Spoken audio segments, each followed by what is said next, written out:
Tendrías que agrandar nomás la filmina. Sí, sí.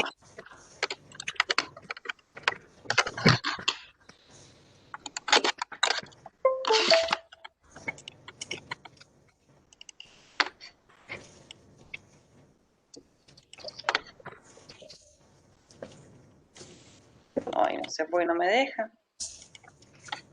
A ver ahí. No me importa, Ahí está, empezar no, pero nomás no porque importa. se ve. Ahí no se agrandó. Un poquitito, así que sí, hacelo así. Sí.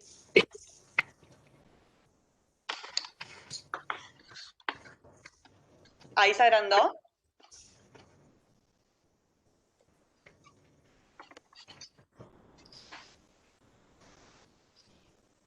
No quedó con pantalla completa, pero está bien. Empezá nomás, Sofi, porque quedó más grande la presentación. Si agrandaste desde el Power, está bien.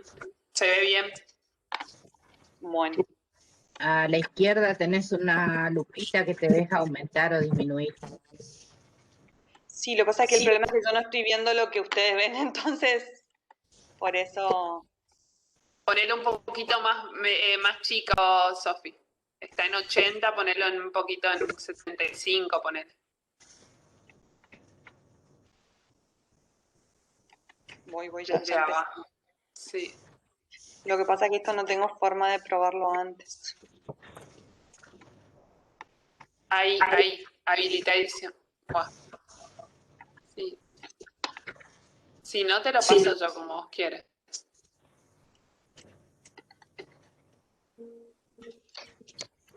¿Ahí no está en grande? Ahí ya lo dejaste de compartir. Bueno, evidentemente tengo que pasarlo así para que se pueda compartir. Bueno, igual es el Power que deben tener ustedes ya impreso también, ¿sí? Porque son los que están cargados, es el material que está cargado en el aula. ¿Se escucha?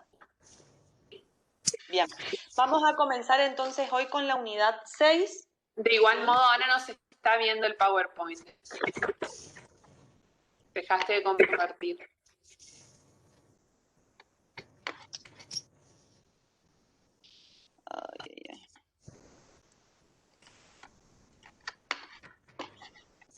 Ahí sí. Ahí sí.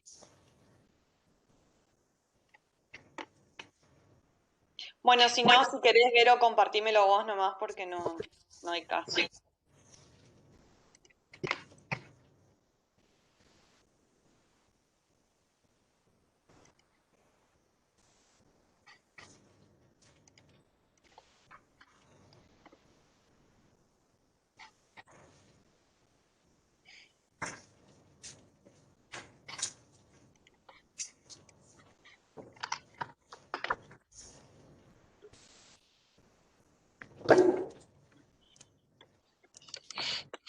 Bueno, como les decía recién, hoy vamos a comenzar a dar la unidad 6, ¿sí? Que nos habla de las modalidades del contrato de trabajo, ¿sí? La primera, se escucha, ¿no? Cualquier cosa me frenan y veo cómo hago.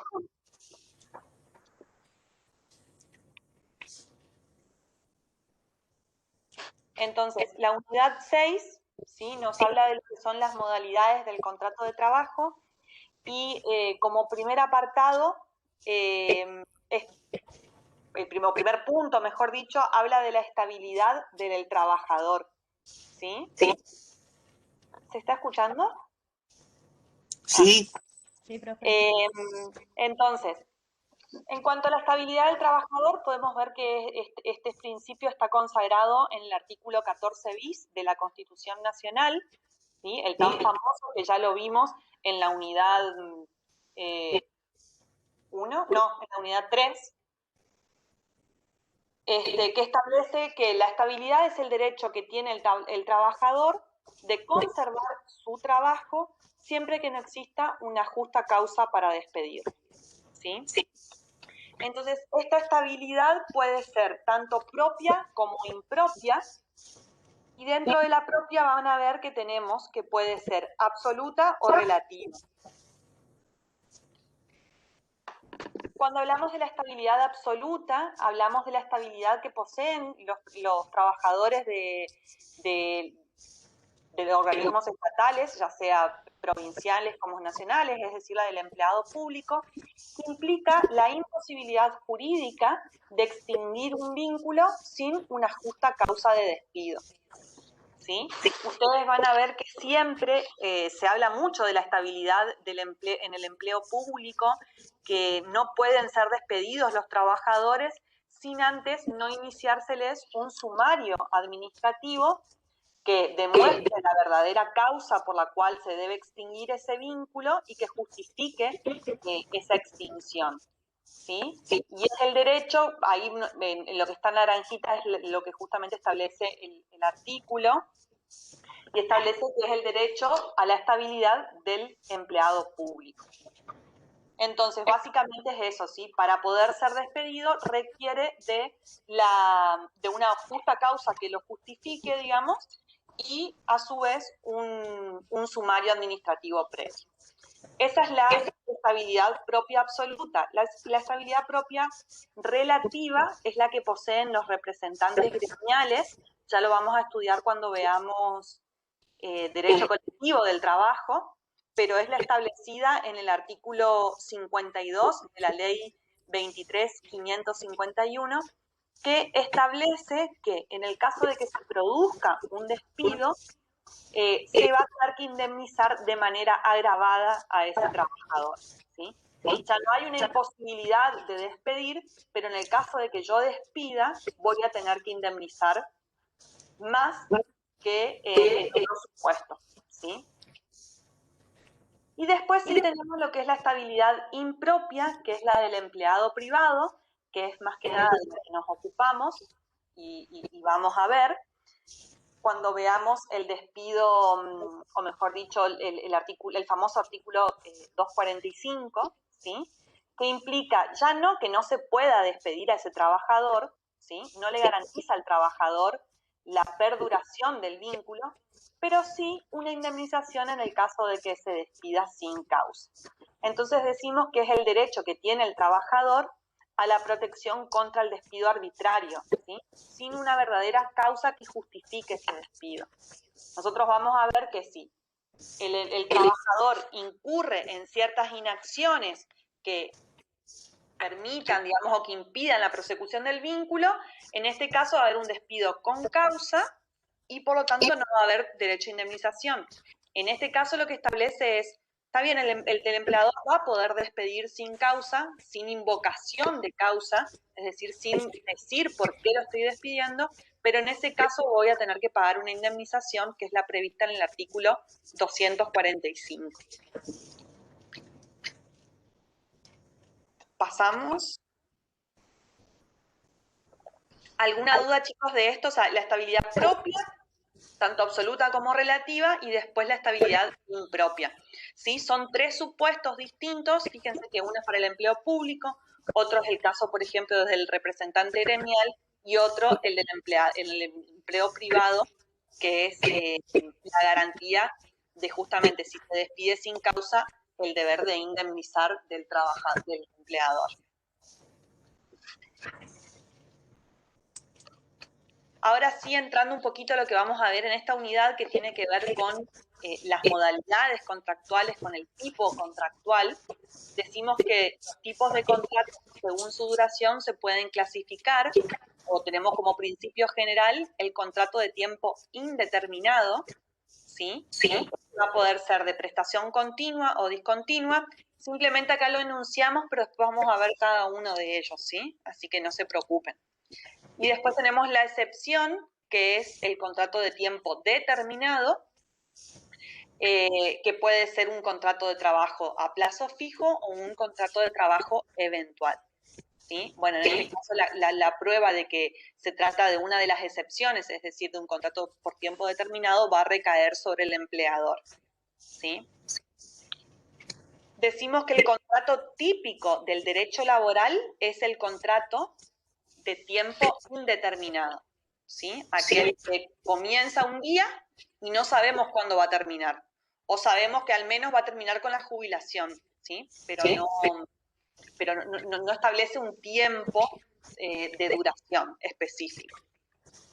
Y las modalidades contractuales especiales sí son ya cuando hay un contrato de tiempo determinado, por ejemplo, a plazo fijo, eventual, o los trabajos por equipo, el trabajo de temporada, a tiempo parcial o de aprendizaje. Y los contratos no laborales, que por ahí ustedes deben escuchar habitualmente, que los vamos a estudiar también, que no son contratos laborales típicamente, son los contratos de pasantías y de becas que seguro ustedes ven los carteles, ¿sí? Promocionando o indicando las posibilidades de sumarse a alguno de estos tipos de contratos no laborales. Los vamos a estudiar ahora más adelante. Entonces, como les decía, el contrato típico del derecho laboral es el contrato de tiempo indeterminado. Sabemos cuándo se inicia, pero no cuándo va a finalizar. ¿Sí? O mejor dicho, como les decía, sabemos que va a finalizar cuando ese trabajador se encuentre en condiciones de jubilarse. Así al menos está establecido en el artículo 91 de la Ley de Contrato de Trabajo, cuando nos establece que el contrato por tiempo indeterminado dura hasta que el trabajador se encuentre en condiciones de gozar de los beneficios que le asignan los regímenes de la seguridad social, ya sea por límite de edad y años de servicio, salvo que se configuren alguna de las causales previstas para la extinción del vínculo. ¿Sí? Después vamos a ver en la unidad 11, formas de extinción del vínculo. Bueno, esas son otros supuestos, pero en principio el contrato de tiempo indeterminado finaliza cuando se está en condiciones, ya sea por la edad como por el tiempo de servicio, para que ese trabajador se jubile. Y vamos a ver igual también la forma de extinción de la jubilación, cómo se produce. Ahora bien, este contrato de tiempo indeterminado, ¿sí? Tiene un primer estadio, digamos, que denominamos periodo de prueba, ¿sí? Que es el lapso es un lapso dentro del contrato de tiempo indeterminado, que tiene por finalidad permitir a ambas partes conocerse, ver si ese trabajador reúne las condiciones necesarias para el puesto que yo estoy ofreciendo, para el ejercicio de las funciones que yo necesito. También le permite a ese trabajador constatar a ver si el trabajo que le están ofreciendo y las condiciones son las que él también está dispuesto a llevar a cabo, ¿sí? Para que las partes se conozcan. Y que después vamos a ver si se extingue el vínculo dentro de ese periodo de prueba, tiene ciertas consecuencias. ¿Sí? Lo que busca, pero como les decía siempre, desde la vez pasada, cuando hablábamos de la registración del contrato de trabajo, siempre debemos registrar ese contrato de trabajo desde el inicio de la relación. Después vamos a ver si tenemos la naturaleza jurídica, que quizás esto no es algo que a ustedes les interese, digamos, demasiado, por ahí lo estudiamos más en derecho, cuando hablamos de que, bueno, la naturaleza jurídica de este periodo de prueba, algunos hablan de que se trata de un contrato previo, o un contrato preliminar, otros hablan de que se trata de un contrato de trabajo bajo condición suspensiva. A nosotros lo que nos importa y lo que establece el artículo 92 bis es que el periodo de prueba es un tiempo fijado por la ley dentro del contrato de tiempo indeterminado. ¿Qué quiere decir esto? Que es el mismo contrato que inició en un momento y continúa. ¿Sí? No sé si querés pasar, Vero, al 92 bis. ¿Sí? Es el mismo contrato, solo que los primeros 3 meses de ese contrato de trabajo, la siguiente. Los primeros 3 meses del contrato de trabajo van a ser considerados a prueba. ¿Querés pasar al otro, Vera?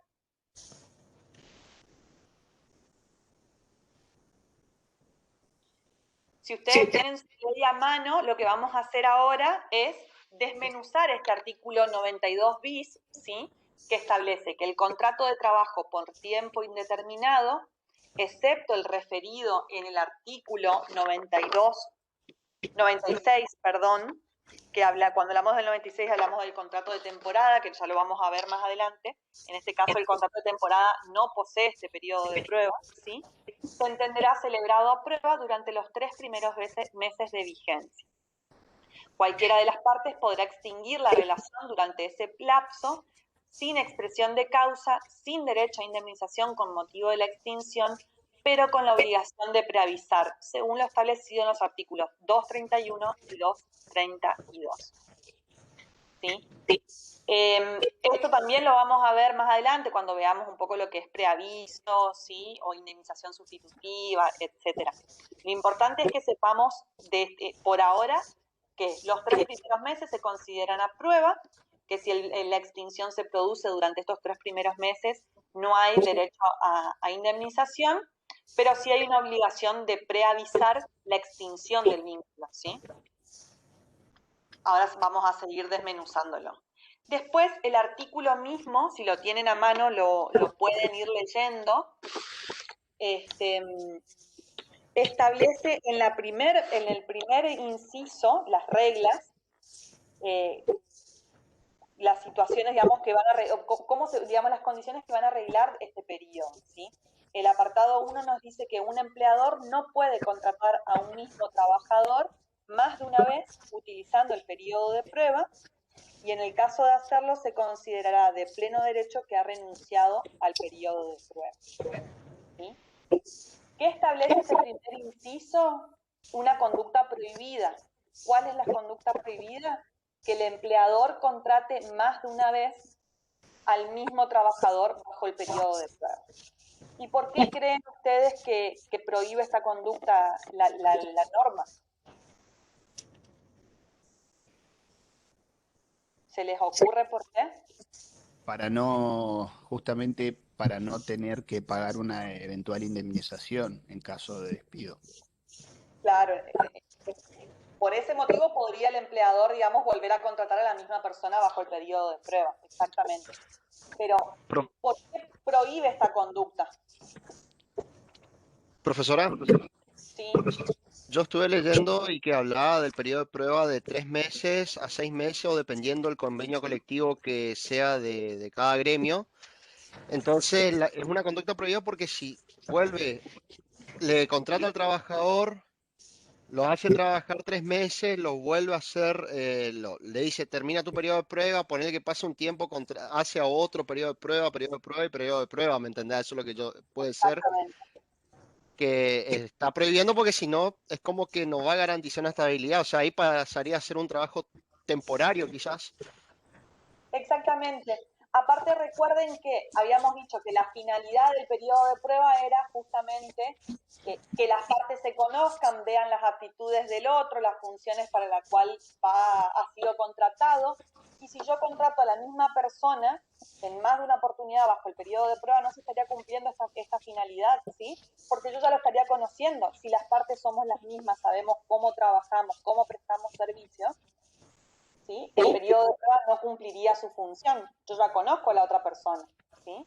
Entonces, por eso la ley dice, bueno, en el caso de que vos contrates más de una vez bajo el periodo de prueba, como decía el compañero, a un mismo trabajador, listo, la ley dice que presume que el empleador renunció a ese periodo de prueba, ¿sí? Ya está, ya lo conoce, ya decide contratarlo a sabiendas de a quién está contratando perfectamente, entonces presumo que se renuncia al periodo de prueba. Y después tenemos, también dentro de las reglas, se contempla una conducta abusiva, ¿sí? El uso abusivo de este periodo de prueba, que es cuando el empleador contrata en forma sucesiva para el mismo puesto de carácter permanente a distintos trabajadores, ¿sí? ¿Qué quiere decir esto? Yo tengo el ejemplo que siempre damos, digamos, o sea, tengo un cajero en un supermercado y resulta que contrato, está 3 meses, despido, contrato a otra persona, despido, contrato a otra persona, despido, pero todo esto para evitar que ese trabajador ya adquiera ese carácter de permanente en el puesto de trabajo y empiece así a generar su antigüedad y sus derechos de indemnización. Entonces, en el caso de que esto se constatare a través de las constataciones que hacen las autoridades administrativas del trabajo, pueden ser sancionados con el régimen de las infracciones laborales, ¿sí? Ya sea con multas o con otro tipo de sanción que aplique la ley, la autoridad administrativa del trabajo. ¿Sí? Entonces, esas dos conductas, una prohibida y una abusiva, son las que prevé, en este caso, el periodo de prueba y son sancionadas en un caso con un régimen de sanciones y en el otro caso con la presunción de que se ha renunciado a ese periodo de prueba. Después también el apartado 3, ¿sí? Nos dice que el empleador debe registrar al trabajador que comienza su relación laboral por el periodo de prueba. En caso contrario, sin perjuicio de las consecuencias que se deriven de ese incumplimiento, sanciones laborales, se implementará de pleno derecho que ha renunciado al periodo de prueba. Esto es lo que también les decía ahora al inicio de la clase y también lo decíamos la vez que hablamos de la registración, ¿sí? ¿Cuál es la oportunidad en la que se debe registrar al iniciarse la relación? Alta temprana, 24 horas antes del inicio de la relación laboral, ¿sí? O hasta el mismo día en el caso de que sean las actividades amparadas en el anexo 1 de la resolución de AFIP, que recuerdan, hablábamos de actividades agrarias, por ejemplo. Entonces, la obligación de escribir el contrato de trabajo, tanto habíamos dicho, ¿se acuerdan? También en las clases anteriores, inscribíamos en el libro del artículo 52 de la Ley de Contrato de Trabajo ante la AFIP y en la documentación laboral prevista para regímenes jurídicos especiales si es que se establece, ¿sí? O en el libro en el caso de pymes. Entonces, si no lo hace, si no registro ni bien inicio de la relación laboral, el incumplimiento también trae aparejado la renuncia al periodo de prueba. Entonces, por ejemplo, si yo inicio hoy la relación laboral, no la registré y la registro recién dentro de 2 o 3 meses, bueno, directamente ya se entiende que se renunció a ese periodo de prueba y comienza el vínculo laboral con el derecho a la indemnización correspondiente. ¿Sí? Después también la ley, dentro de las reglas, nos habla de que las partes tienen los derechos y obligaciones propias de la relación laboral, ¿sí? Durante ese periodo es exactamente lo mismo, con las excepciones que establecen en el artículo. Tal reconocimiento respecto al trabajador incluye los derechos sindicales, ¿sí? Entonces, durante este periodo, todos los derechos y obligaciones del trabajador como del empleador son los mismos que los pasados los 3 meses, ¿sí? Tienen los mismos derechos sindicales, es decir, tanto los referidos a su libertad sindical individual, que consiste en afiliarse, desafiliarse o no afiliarse al sindicato, y también pueden ser elegidos y elegir a sus representantes sindicales, ¿sí? Bueno, la única cuestión es que el delegado de personal requiere una antigüedad mínima de 1 año, es decir, ya vamos a ver quiénes son los delegados de personal, ¿sí? Pero en este caso no podría ser, pero ya no porque lo prohíbe el periodo de prueba, sino porque la ley establece que tiene que tener un mínimo de 1 año en la empresa. Pero tienen que saber que todos los derechos propios del vínculo jurídico laboral están vigentes durante este periodo. En nada cambia con el resto de la relación laboral. Después vemos acá también que las partes están obligadas al pago de los aportes. Decíamos que los aportes los realizaba el trabajador y las contribuciones el empleador a los organismos de la seguridad social. En este sentido no implica ningún tipo de beneficio para el empleador. Y el periodo de prueba se computará como tiempo de servicio para todos los efectos laborales de la seguridad social. Es decir, en esto tampoco difiere al resto de la relación laboral. Después sí, en lo que respecta a los accidentes y enfermedades inculpables, vamos a ver que el apartado 6 establece lo siguiente. El trabajador tiene derecho durante el periodo de prueba a las prestaciones por accidentes o enfermedades de trabajo. También por accidentes o enfermedades inculpables, que perdurará exclusivamente hasta la finalización del periodo de prueba si el empleador rescindiera el contrato de trabajo durante ese lapso. Queda excluida la aplicación de lo previsto en el artículo 212 de la Ley de Contrato de Trabajo. Cuarto párrafo. Acá tenemos que distinguir dos situaciones.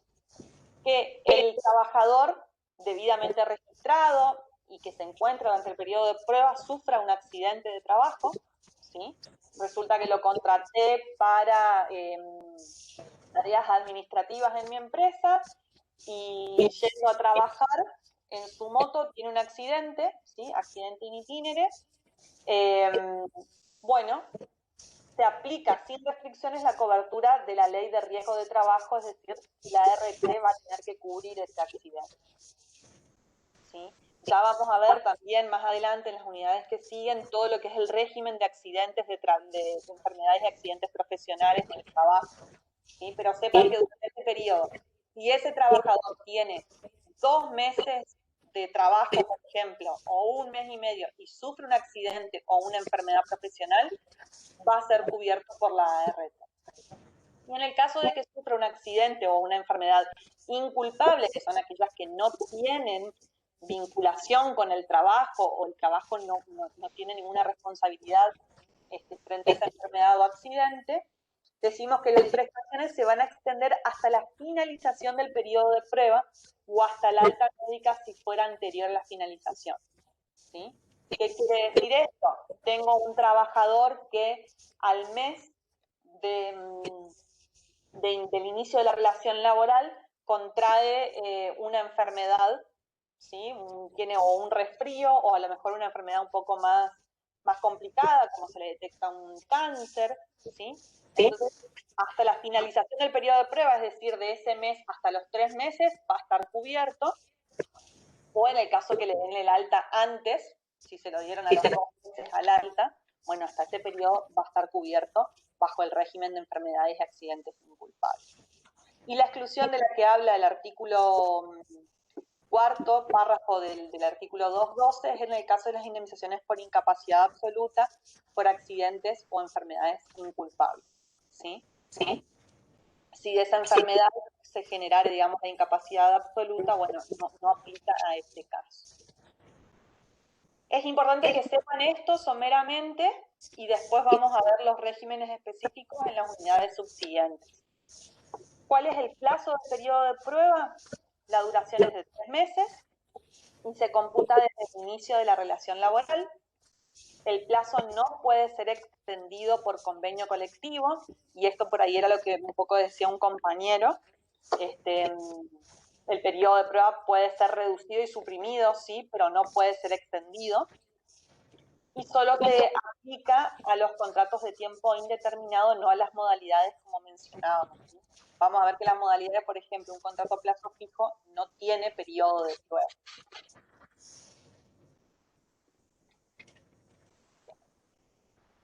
Y esto es básicamente como las principales consecuencias. La relación en general rige exactamente igual que pasado los 3 meses, ¿sí? La única excepción es que la obligación de preavisar, vamos a ver que es de 15 días, y después vamos a ver que si está fuera del periodo de prueba es de más, pero bueno, por ahora sepan que es de 15 días.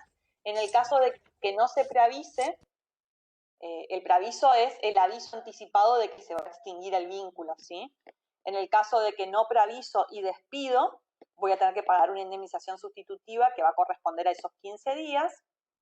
Y si de común acuerdo prescindieron del periodo o el empleador renuncia o no registró al trabajador, ¿sí? El preaviso es de 1 mes, que es el plazo mínimo, digamos, de preaviso.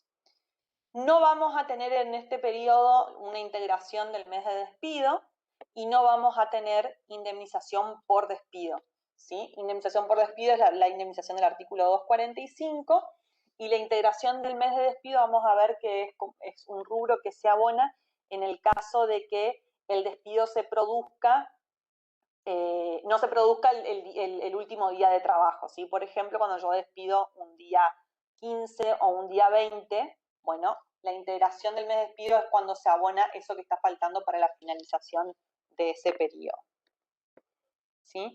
Esto es más que nada por ahí lo más importante y las consecuencias más prácticas, porque después el periodo de prueba realmente rigen los mismos derechos y obligaciones que una vez pasados los 3 primeros meses de la relación laboral, ¿sí? Y otra cosa que por ahí se confunde mucho en la práctica, más que nada es, no, está bajo el periodo de prueba, no tengo que registrar la relación. Error, ¿sí? La relación laboral la registro sí o sí al inicio de la relación, ¿sí? Después vamos a entender que los 3 primeros meses son a prueba, así que en eso no se preocupen, ¿sí? Ustedes registran la relación y estas son las consecuencias. ¿Alguna duda, chicos? No, Profe, una pregunta.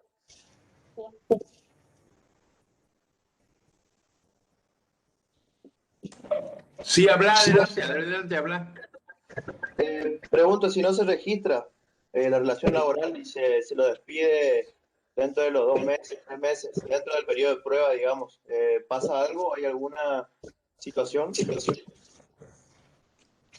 Por supuesto que hay una situación porque para que opere el periodo de prueba tenían que estar registrados con antelación al inicio de la relación laboral. En ese caso yo entiendo que se aplicaría la sanción de que le tenga que pagar la indemnización al menos un mes y después las multas que se vieron en la unidad 4, eso sería, o sea, al menos, pero lo tiene que hacer al reclamo el trabajador, ¿no es cierto? No tendría el beneficio de que uno puede despedir sin pagar indemnización, digamos. ¿Sí? Exactamente. Claro, A ver, claro. Perfecto. A ver, escuchen bien, escuchen esto. No hay ninguna posibilidad que corra el periodo de prueba en una relación no registrada, bajo ningún concepto. Una relación no registrada no goza del beneficio del periodo de prueba bajo ningún concepto. ¿Está claro eso? Sí, profe, gracias. Después vamos a ver, chicos, cuando se vea extinción del vínculo, pero en ese caso, por ejemplo, ese trabajador va a poder reclamar, como decía Verónica, al menos un sueldo. Y después, por ejemplo, también esto de la indemnización sustitutiva de preaviso o la integración del mes de despido, ¿sí? Si bien no va a ser demasiada, digamos, la indemnización, porque el periodo del trabajado es poco, pero sí se entiende que renunció al periodo de prueba, ¿sí? No existe periodo de prueba en el caso de que la relación no esté registrada.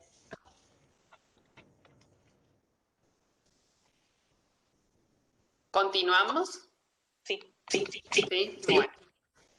El contrato de temporada, ¿sí? Hasta ahora estábamos viendo el contrato típico del derecho laboral, que es el contrato de tiempo indeterminado y de prestación continua, que quiere decir inicia un día y se ejecuta ese contrato día a día hasta su finalización. En el mejor de los casos, finalización que la ley, digamos, espera o prevé que sea con la jubilación del trabajador. Y si no finaliza con la jubilación, luego en la unidad 10 o 11, no recuerdo bien, vamos a ver la extinción del contrato, las causas de extinción, ¿sí? Ahora, estamos en un supuesto especial, en una modalidad, el contrato de temporada. Este contrato tiene la característica de ser un contrato de tiempo indeterminado, al igual que el que vimos, ¿sí? Pero la nota de color es que tiene la prestación del servicio discontinua. ¿Sí? Tiempo indeterminado, inicia un día y finaliza cuando el trabajador esté en condiciones de jubilarse o cuando se dé alguna de las causales de extinción que vamos a ver más adelante. Pero la característica es la prestación. ¿Sí? La ley de contrato de trabajo lo define en el artículo 96 y determina que hay contrato de temporada cuando la relación entre las partes originadas en el giro normal de la empresa o explotación se cumpla en determinadas épocas del año y esté sujeta a repetirse en cada ciclo en razón de la naturaleza de la actividad. ¿Qué quiere decir esto? Que hay una actividad que se desempeña, ¿sí? Una relación laboral que se desempeña, se ejecuta en determinados plazos del año, ¿sí? No durante todo el año como un contrato de trabajo normal, sino en algún plazo de determinados meses en cada año, pero siempre en los sucesivos años se va a repetir en ese mismo plazo. Hay dos tipos de modalidades dentro de este supuesto, ¿sí? El contrato típico de temporada, que es el que se ejecuta en una época preestablecida y cierta del año y se repite todos los años, pero la característica es que la actividad solo se desarrolla en determinados periodos del año. Pensemos en un bar que atiende solo los meses de verano, todos los años, pero solo los meses de verano en la costa atlántica, ¿sí? En Mar de las Pampas, en Mar del Plata, solamente funciona 3 meses en el año, ¿sí?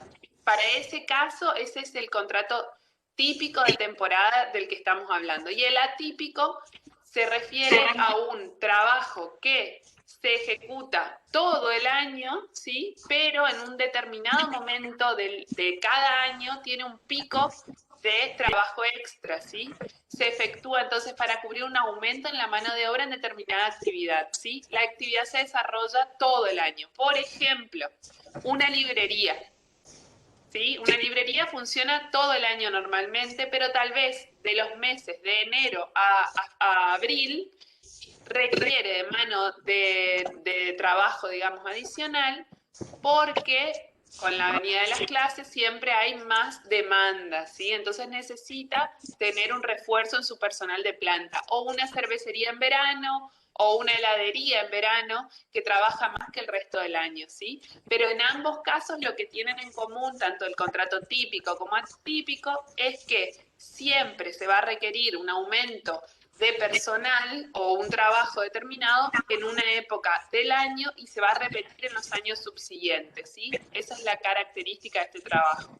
Perdón, profesora, ¿le puedo hacer una preguntita ahí? Sí. Cuando usted hablaba de lo atípico, sí. el anterior, ¿es el caso de las desmotadoras de algodón? Por ejemplo, el personal que trabaja en las desmotadoras de algodón, que llega un periodo de tiempo en que los vuelven a citar por el diario para que se presenten a trabajar. Ahora vamos a ver, sí, es eso.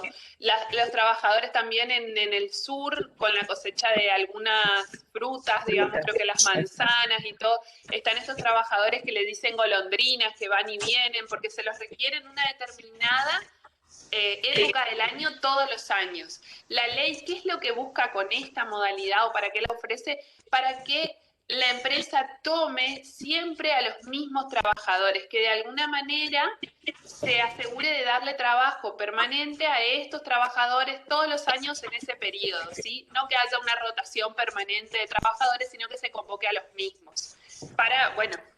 Depende del tipo de trabajo. Por eso, fíjense, esta filmina, la adopción de la modalidad no depende de la voluntad de las partes.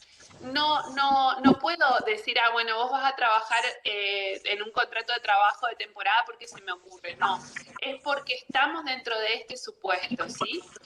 Tienen que existir causas objetivas que justifiquen la adopción de esta modalidad. ¿Qué es lo que caracteriza este contrato? Durante la temporada, las partes tienen los derechos y obligaciones propios de cualquier contrato de trabajo, ¿sí? Y están regidas también por el convenio colectivo que regule la actividad.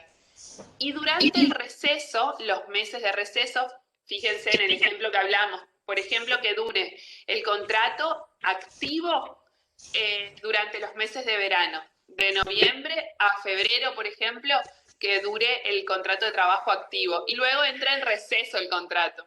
Perdón, si tengo interferencia de ruidos. Y durante el receso, ¿sí? Los derechos y obligaciones de las partes se suspenden. ¿Cuál es el derecho principal que acarrea el contrato de trabajo? Los derechos y deberes. Para el trabajador, la puesta a disposición de su fuerza de trabajo, y para el empleador, el pago de la remuneración. Y ya vimos también todo el abanico de derechos y deberes de las partes en la unidad anterior con la doctora Busto, ¿sí? Entonces, en este tipo de contrato, durante el receso se suspenden los derechos principales del contrato de trabajo. Lo que queda así vigente va a ser el derecho de la buena, los deberes de buena fe, ¿sí? Por ejemplo, si el trabajador durante la temporada, tomó conocimiento de alguna información reservada de la empresa, no divulgarla, ¿sí? Va a permanecer vigente ese deber de buena fe. Y el contrato está vigente, pero está suspendida la prestación principal, que es el servicio del empleador y del trabajador, y del empleador el pago de la remuneración. Y acá está lo que dijo la compañera. ¿Cuál es el comportamiento de las partes? ¿Cuál es el deber del empleador? Va a tener que notificar a los trabajadores su voluntad de reiniciar el contrato. Como dijo de la demotadora, bueno, por un aviso en el diario, fíjense, 30 días antes del inicio de la temporada, el empleador va a tener que notificar a esos trabajadores que trabajaron las temporadas anteriores personalmente o por medios públicos idóneos. Ya lo dio la compañera en el ejemplo de se notificó por el diario, por ejemplo, ¿sí? Es un medio público idóneo para notificar la reanudación de la temporada y convocar a todos los trabajadores. ¿Qué pasa? Obviamente que siempre es preferible que los convoque de manera personal y por escrito, porque son formas en las que el empleador se resguarda y acredita el cumplimiento de esa formalidad, ¿no? Y decimos que si incumple el empleador, y no notifica que va a retomar la temporada, se produce la rescisión unilateral del contrato. Y vamos a ver qué pasa cuando se rescinde el contrato, que hay que pagar indemnización, una indemnización especial en este caso. ¿Cuál es el deber del trabajador? Va a tener que expresar su voluntad de que quiere retomar el trabajo en la temporada, ¿sí? Dentro de los 5 días de recibida esta notificación de que se va a reanudar la temporada de trabajo, tiene que personalmente o por escrito hacerle saber a ese empleador que se va a presentar a trabajar. Si bien el incumplimiento, fíjense, el incumplimiento del empleador sí está sancionado y se entiende que rescindió el contrato y que se extingue por su propia culpa. Y en cambio, el incumplimiento del trabajador no está expresamente previsto en una normativa, pero la doctrina dice que es uno de los únicos casos donde se admitiría que si no comunica su intención de reincorporarse, estaría efectuando una renuncia tácita. Pero en esa cuestión no es tajante la ley y no establece una sanción al trabajador. Finalización de la temporada. ¿Qué pasa durante la finalización? Esto es importante. No se extingue el contrato de trabajo, ¿sí? Está, digamos, en pausa, pero no se extingue. Y el trabajador tiene derecho a las vacaciones de la misma manera que lo establece el artículo 163, que lo vamos a ver en la unidad siguiente, que habla de un día de vacaciones por cada día, 20 días trabajados. Se le va a reconocer y abonar esas vacaciones al final de la temporada. Y fíjense, como les dije hoy, durante el receso permanecen los deberes de conducta de las partes. ¿Qué quiere decir? Tienen que seguir comportándose con buena fe, con lealtad, ¿sí? Pero la prestación del servicio está suspendida y también, por ende, el pago de la remuneración. ¿Qué pasa si fallece el trabajador durante el receso? Se le debe una indemnización reducida por muerte, como la que vamos a ver más adelante cuando se extingue por muerte el contrato. Despido sin causa. Acá hay un régimen especial, ¿no? Si se despide al trabajador sin causa al fin de la temporada, quiere decir trabajó los 3 meses que duraba, por ejemplo, digo 3 meses, pero la temporada no es que tiene que ser de 3 meses, tal vez sea de 2 o de 4. Si estamos en una temporada de 10 meses en el año, ya no estamos dentro de un contrato de temporada, ¿sí? Eso tengan presente. No hay un plazo mínimo ni máximo de temporada, pero tiene que ser algo razonable, un periodo de tiempo razonable. Entonces, si al fin de la temporada se extingue porque se despide sin causa ese trabajador, se le va a adeudar la indemnización de antigüedad, ¿sí? Que es la del 245, y se va a tomar como base de cálculo los periodos efectivamente trabajados, ¿sí? ¿Qué nos dice ese artículo? Lo vamos a ver varias veces de acá al final, lo anticipo simplemente. Dice que se va a abonar un mes de sueldo por cada año de servicio o fracción mayor de 3 meses. Bueno, para determinar esa base de cálculo vamos a ver cuál es el tiempo efectivamente trabajado por ese empleado, ¿sí? Si trabajó en 5 temporadas, 3 meses de cada temporada, va a tener 15 meses de antigüedad, ¿sí? Entonces, eso es si lo despido al fin de la temporada. Ahora, si lo despido en el medio de la temporada y sin causa, yo ya no quiero que venga más a trabajar, pero todavía tengo 3 meses más de temporada o 2 meses más, le voy a tener que abonar la indemnización por el tiempo efectivamente trabajado y también una indemnización por daños y perjuicios por la ruptura anticipada. ¿Por qué se hace esto? Porque se le tiene que abonar esta indemnización porque el trabajador tenía una expectativa de trabajar ese tiempo que quedaba. Bueno, el periodo de prueba.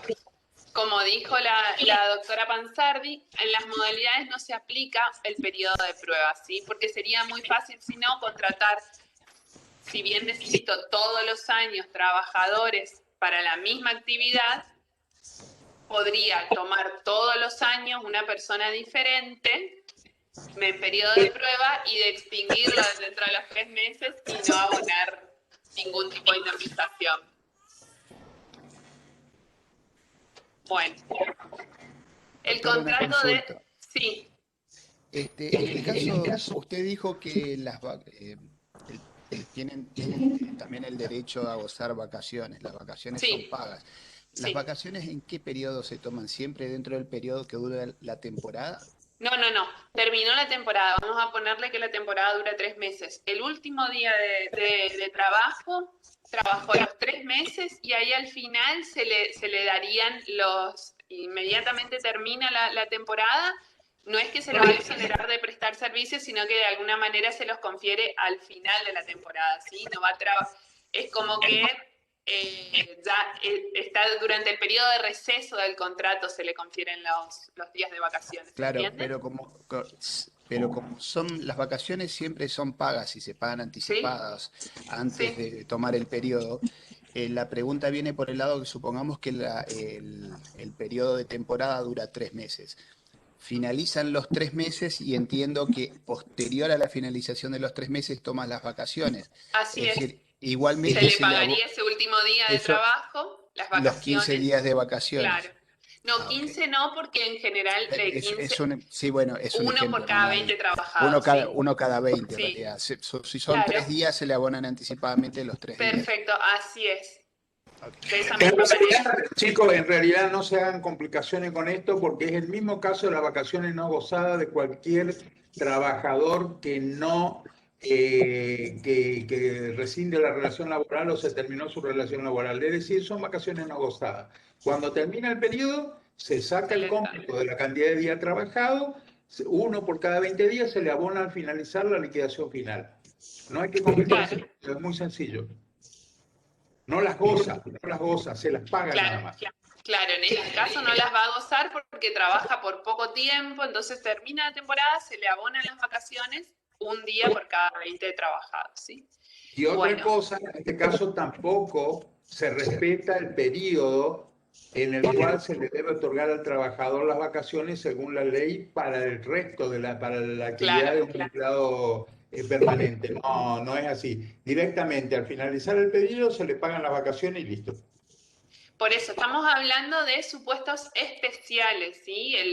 Diferentes del contrato de trabajo típico de tiempo indeterminado que rige prácticamente todo el derecho laboral, ¿no?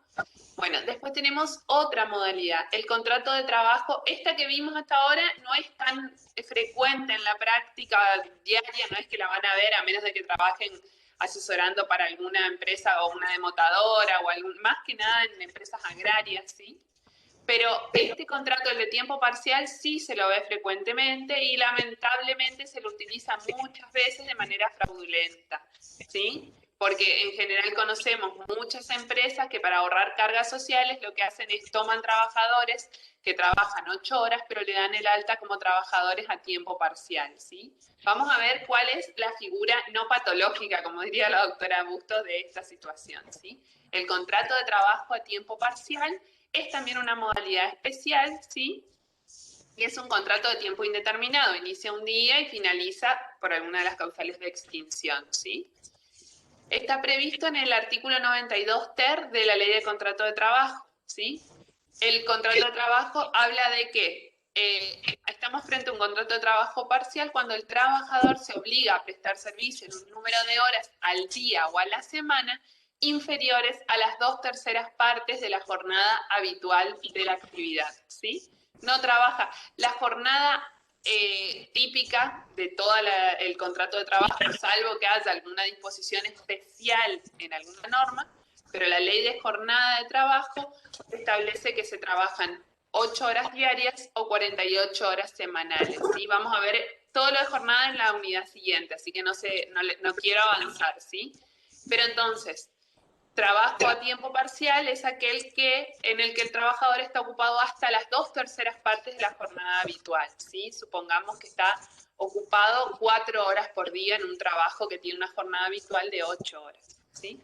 La remuneración en este caso no va a poder ser inferior a la proporcional que le corresponda a un trabajador de tiempo completo, establecida por la ley o el convenio colectivo aplicable, ¿sí?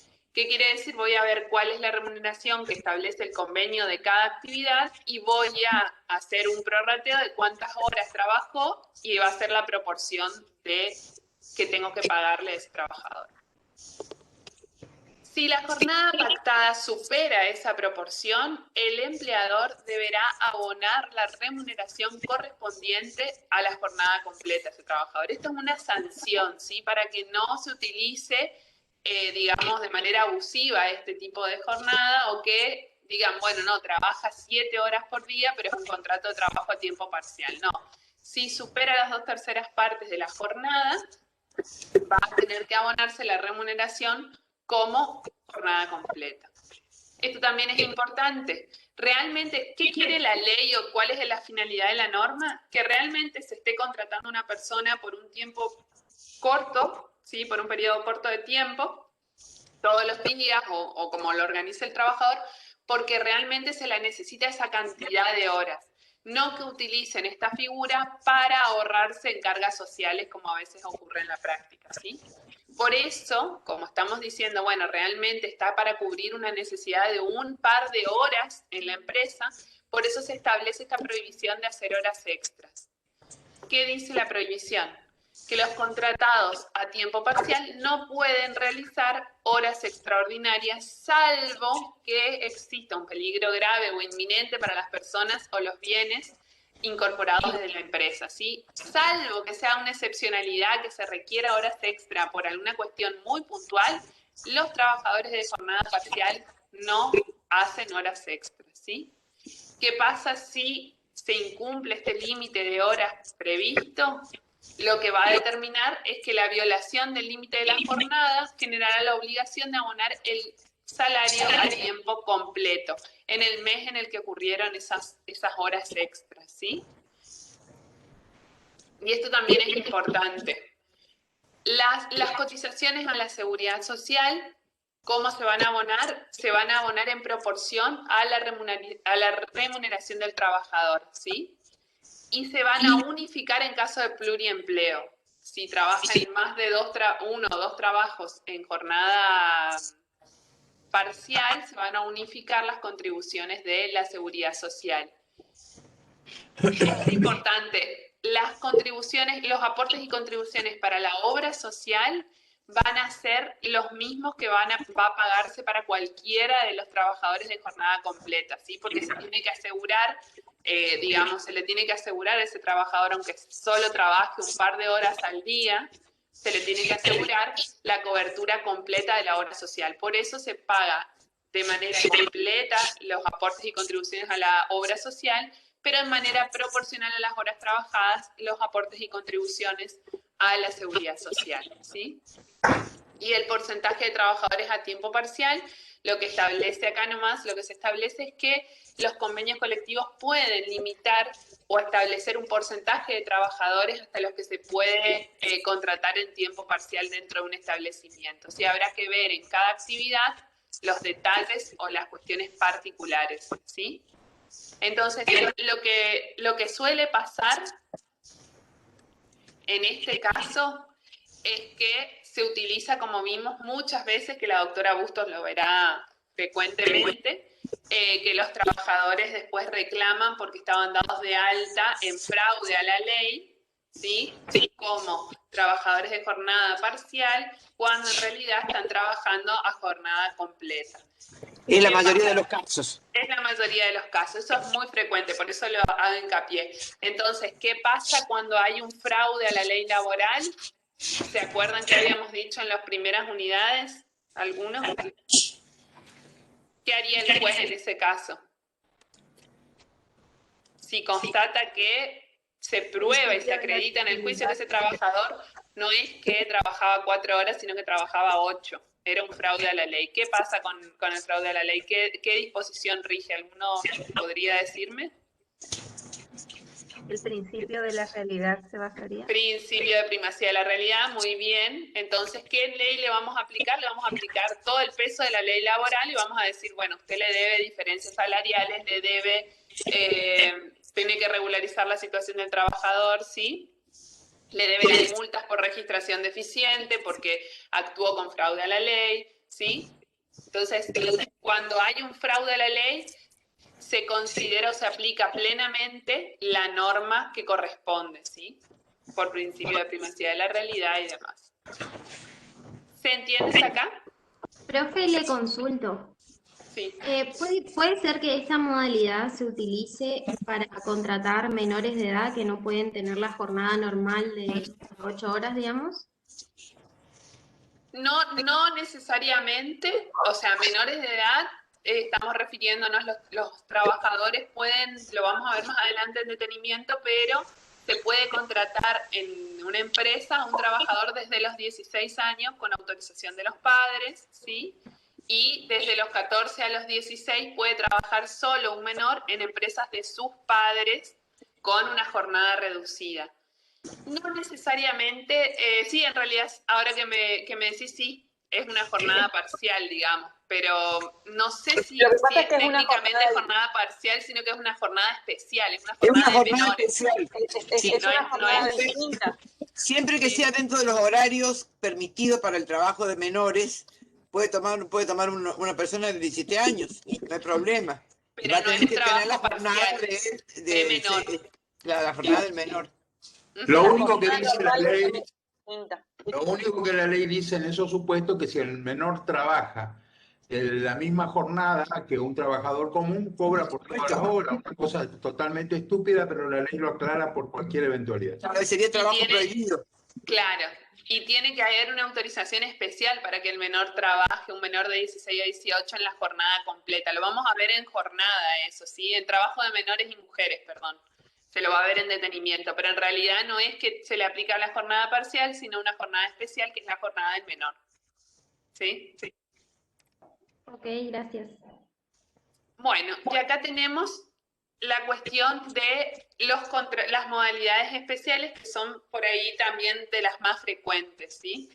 Que son contratos de tiempo determinado. 2 tipos de contrato tenemos de tiempo determinado. Hasta ahora vimos contratos de tiempo indeterminado, repito, se inician un día y no finalizan hasta tanto se dé alguna de las causales de extinción. Preferentemente para la ley cuando el trabajador esté en condiciones de jubilarse, ¿sí? Ahí recién finalizan.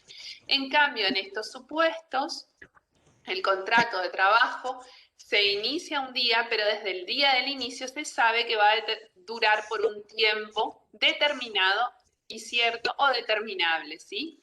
Vamos a tener 2 modalidades en este caso. El contrato de trabajo a plazo fijo, ¿sí? Que es un contrato de plazo cierto y determinado. ¿Qué implica que sea un contrato de trabajo de plazo cierto y determinado? Que yo sé exactamente que inicia hoy, por ejemplo, y sé que va a durar 1, 2, 3 meses, lo que pactemos que va a durar, ¿sí? Entonces, por eso yo sé exactamente, ciertamente, qué día termina ese contrato. Y el contrato de trabajo eventual, que en el plazo es incierto en el inicio, porque cuando se inicia esta relación laboral, no puedo decir exactamente qué cantidad de días voy a requerir a ese trabajador o qué cantidad de tiempo, pero es determinable porque hay una eventualidad dentro de la empresa que justifica que yo recurra a esta modalidad, ¿sí? Vamos a entrar primero, pero esto es muy importante que diferencien y después también que sepan cuáles son las diferencias entre una u otra figura, porque realmente estas dos sí son figuras que se pueden utilizar en la práctica y que en algún momento las pueden llegar a utilizar, ¿sí?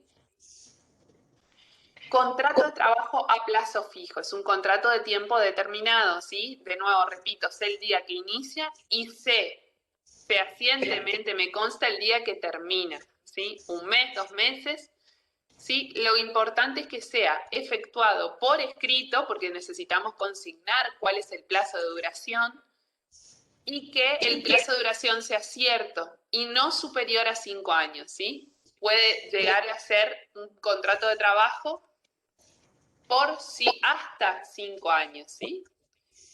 En el caso, y se duplica el plazo de 5 años cuando se tome algún trabajador con discapacidad, pero es una cuestión muy, muy finita, digamos, que está en la filmina, la dejo para que la miren, pero lo importante es que sepan que este contrato, o para acogerse a esta modalidad, el empleador tiene que consignar o hacer el contrato por escrito, ¿sí? Y que el plazo no puede ser superior a 5 años. Y lo más importante, como en cualquiera de las modalidades, es que debe haber una causa objetiva, ¿sí? Que la tarea o actividad justifiquen el tipo de contratación, ¿sí? Por ejemplo, tengo uno de mis empleados del plantel de mi empresa que se va por 2 meses a Buenos Aires, yo lo mando a capacitarse a un administrativo por 2 meses a Buenos Aires, o un telefonista. No sé, lo quiero capacitar en otra cuestión o quiero capacitarlo para que gerencie mejor el contacto interpersonal con los clientes. Entonces lo mando a capacitarse 2 meses. Yo sé que voy a necesitar suplantar a ese trabajador solo por 2 meses. Si hay una causa objetiva que me requiere que yo tome a otra persona para cubrir ese puesto, porque sé el día que se va y el día que reingresa ese trabajador. ¿Sí? Esa sería una causa objetiva. No porque a mí se me canta o porque necesito y quiero hacerlo así porque me es más fácil. No, tiene que haber una causa de la realidad. ¿Qué pasa si incumplo los requisitos? Bueno, ya voy a estar dentro de un contrato de tiempo indeterminado. Esa es la sanción. No me voy a poder acoger a los beneficios que están estipulados para las modalidades contractuales, sino que voy a tener que acudir a un contrato de tiempo indeterminado, ¿sí? Voy a ir al régimen general de la Ley de Contrato de Trabajo. Por eso es importante que si ustedes el día de mañana tienen que asesorar en este tipo de modalidades, tengan presente el cumplimiento de los requisitos. ¿Profe? La prueba, como son regímenes de excepción, la prueba de que estamos ante una modalidad especial va a estar a cargo del empleador. El empleador va a decir, no es un contrato de tiempo indeterminado, sino que es un contrato a plazo, si hay una modalidad especial. ¿Y cómo lo voy a probar si es por escrito? Con el contrato, con testigos, ¿sí? Con una batería de pruebas. Pero importante que la prueba está a cargo del empleador. Tengo que registrar ese contrato, como vimos en la unidad 4, ¿sí? En el libro del 52, darle el alta temprana ante la FIP al trabajador.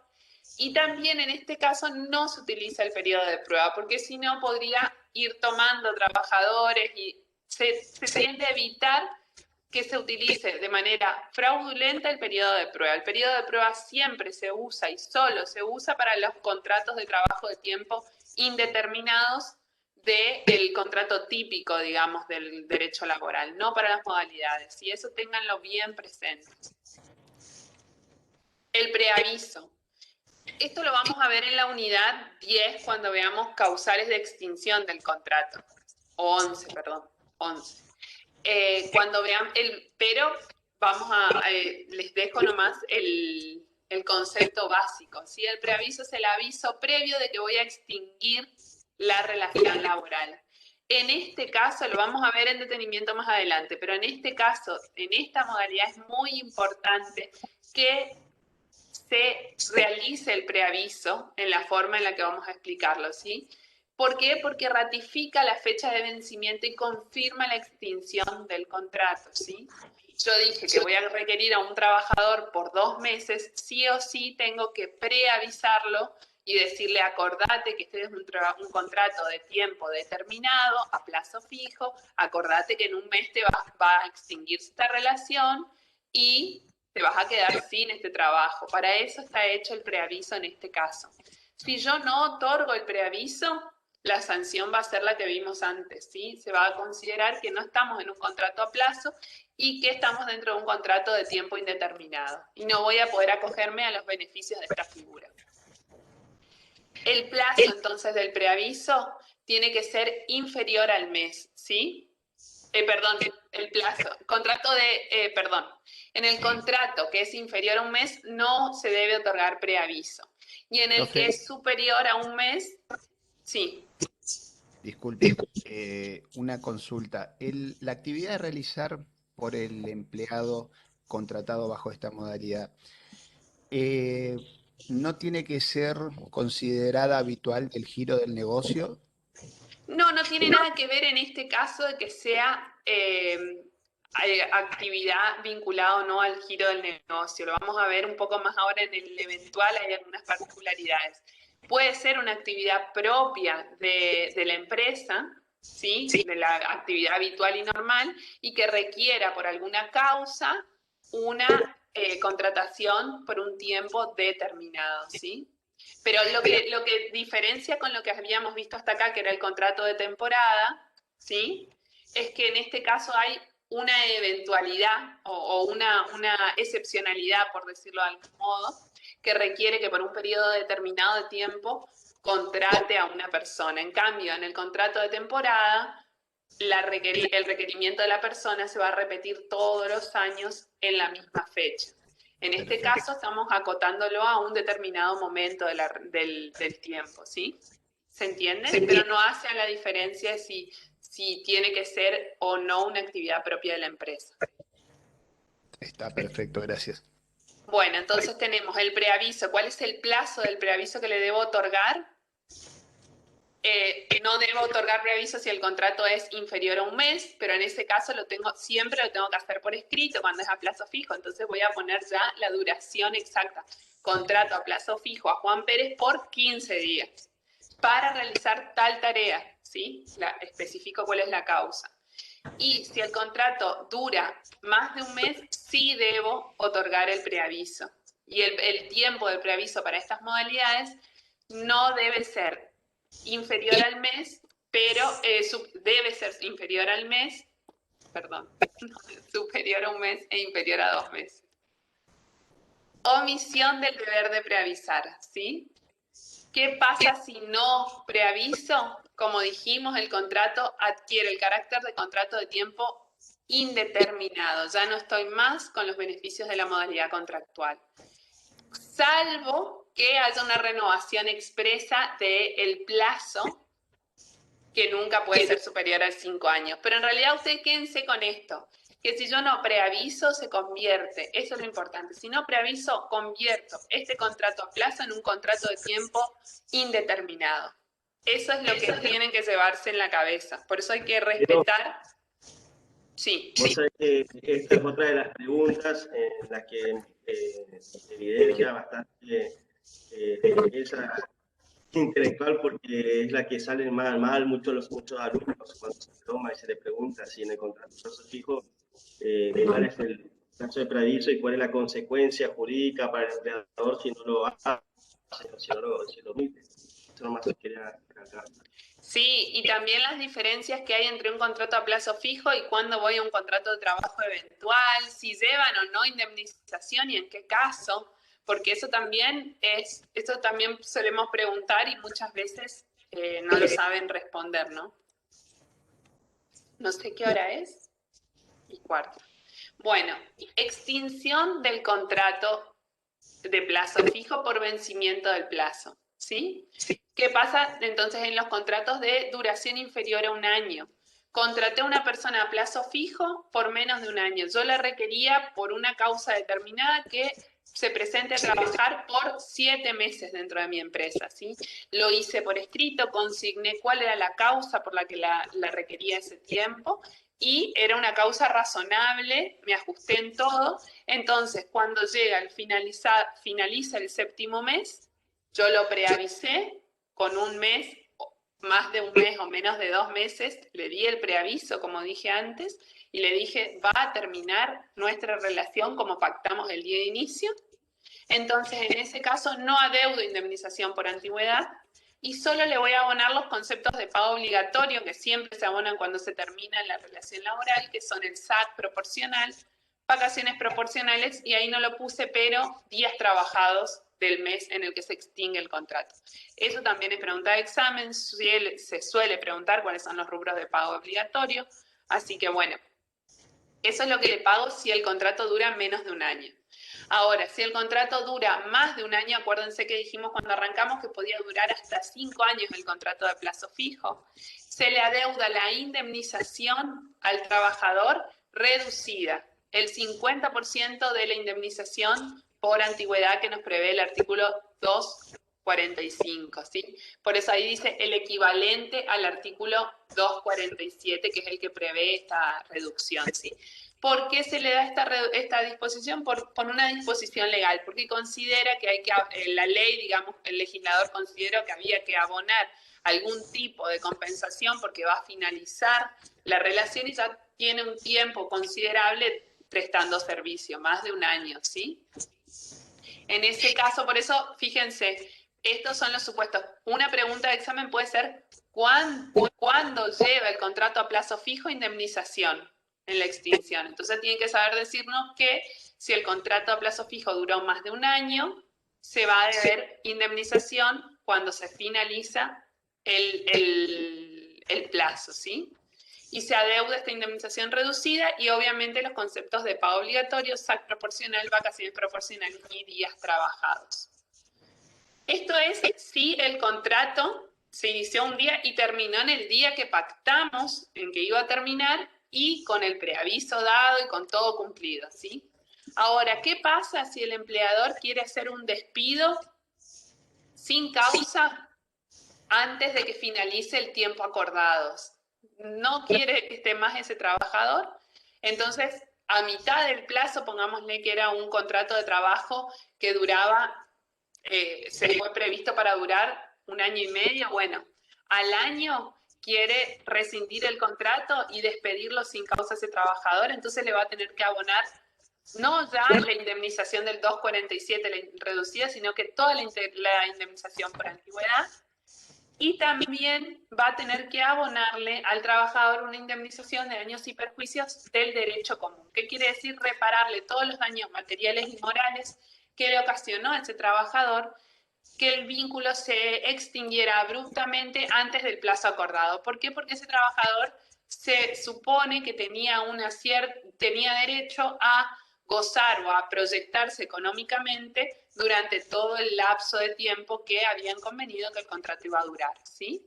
Esa indemnización de daños y perjuicios suele ser el equivalente a los meses que faltaban hasta que finalice el plazo. Si yo extinguí el contrato, dijimos que estaba previsto para durar 1 año y medio y lo extingo al año, bueno, tengo que abonarle esos 6 meses de diferencia al trabajador. Es lo que más o menos estipuló la jurisprudencia en concepto de reparación de los daños. No quiere decir que se tenga que aplicar tajantemente esa reparación. Puede ser que sea en más o en menos la reparación en el caso concreto. Pero bueno, tienen que saber eso. Y ¿qué otros rubros le abono? Como siempre, SAC proporcional, vacaciones proporcionales y días trabajados. Y esta es otra pregunta que parece simple, pero a veces uno la hace y dicen, se equivocan. ¿Hay indemnización cuando despido a una persona con justa causa? Quiere decir cuando vamos a analizarlo en profundidad más adelante, pero ¿qué sería con justa causa? Que incurrió en una injuria o alguna falta dentro de la relación laboral de gravedad tal que impide que continúe el vínculo. Pongámosle, llegó borracho, alcoholizado a conducir el colectivo de la empresa. ¿Sí? Eso sería una justa causa. ¿Llevaría indemnización o no? Lo razonable es que en ese caso no haya indemnización, ¿sí? Porque el contrato no se extinguió por voluntad del empleado, sino por voluntad del empleador, sino por un incumplimiento contractual del trabajador. Entonces, en ese caso, obviamente que aunque hayamos pactado que el contrato iba a durar 1 año y medio y se extingue a los 3 meses, no va a llevar indemnización, no, y si obviamente, como siempre, se le van a abonar estos rubros de pago obligatorios. A ver, también, bueno, si bien no está regulado, el empleador podría reclamarle al trabajador que los daños que le causó la ruptura anticipada del contrato, si es que el trabajador hace abandono de la relación antes del tiempo. Pero estas son cuestiones que en la práctica no se ven y no tiene, es como una nota de color más que nada, pero lo más importante es que ustedes separen y vean cuáles son las cargas para el empleador, que es el que está más exigido de alguna manera por la norma laboral, ¿no? Yo creo, no sé qué hora es, son las 10:21, me parece que podríamos cortar acá para no meternos y dejarlo a la mitad el contrato de trabajo eventual. No sé si les parece. Sí, pero eso te estaba por decir, que son las 4:21 y ya iba a tener muy No cortado. dejarlo a la mitad, por ahí lo analizamos en profundidad y retomamos la comparación con las dos figuras en la clase que viene, ¿les parece? Bien, y en ese sentido ya con la clase que viene terminaríamos con esta unidad porque ahí después vamos a ver bien lo que les había comentado de lo que es contratos de pasantía, becas y aprendizaje. Así que con eso ya terminaríamos la unidad esta el viernes, Dios mediante, si todo está bien. Ya no queda mucho, pero por ahí el contrato de trabajo eventual es un poquito más... ¿Se va a dar el contrato, la modalidad del teletrabajo en este año, no? Sí, vemos si se da tendríamos que hablarlo con el doctor y ver a ver cuándo lo quiere dar, cuándo le parece. Vamos a darlo enseguida porque es modalidad, vamos a hacerlo en la clase que viene. Bueno, perfecto. Entonces en la clase que viene. Pero bueno, entonces dejamos acá, quedamos con todos los contratos de tiempo indeterminado y el contrato a plazo fijo dado, entonces. Ok.